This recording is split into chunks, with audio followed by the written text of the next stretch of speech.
বন্ধুরা, অস্মিতাস ডায়েরিতে তোমাদের সবাইকে সুস্বাগত। তোমাদের দেওয়া কথা মতো আমি ফুলকপির দ্বিতীয় রেসিপি চলে এসেছি তোমাদের সামনে অস্মিতাস ডায়েরিতে। তোমরা দেখেই নিয়েছো, প্রথমেই আমি 3টে ডিম গরম জলের মধ্যে নুন দিয়ে সেদ্ধ করে নিয়েছি। এবার আমি কিছু মশলা মিক্সিতে বেটে নেব। পরিমাণ মতো পেঁয়াজ, আদা, রসুন, একটু নুন, স্বাদ অনুযায়ী ঝাল এবং তার সঙ্গে কিছুটা জিরে আর গরম মশলা দিয়ে আমি ভালো করে মিক্সিতে বেটে নেব। মিক্সিতে পেস্ট করে নেওয়ার পর কড়াইতে তেল গরম করে তার মধ্যে জিরে ফোড়ন দিয়ে কিছুটা পেঁয়াজ, আমি কুচু কুচু করে কেটে রাখা পেঁয়াজটা ভেজে নেব। এর সঙ্গে ডুমো করে কেটে রাখা আলু আর তার সঙ্গে সেদ্ধ করা ডিমগুলো দিয়ে ভালো করে ভাজা ভাজা করে নিতে হবে।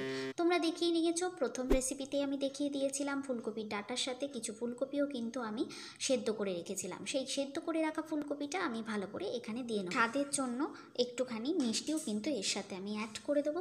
এরপর একটা কাঁচা লঙ্কা দিয়ে দেবো। পরিমাণ মতো জল দিয়ে ভালো করে নাড়াচাড়া করে ফুটিয়ে নিলেই কিন্তু আমাদের ফুলকপি আর ডিমের এই তরকারিটা তৈরি হয়ে যায়। তোমরা বলবে রেসিপিটা তোমাদের কেমন লাগলো, আর ভালো লাগলে অস্মিতাস ডায়েরিকে ফলো করে নিও।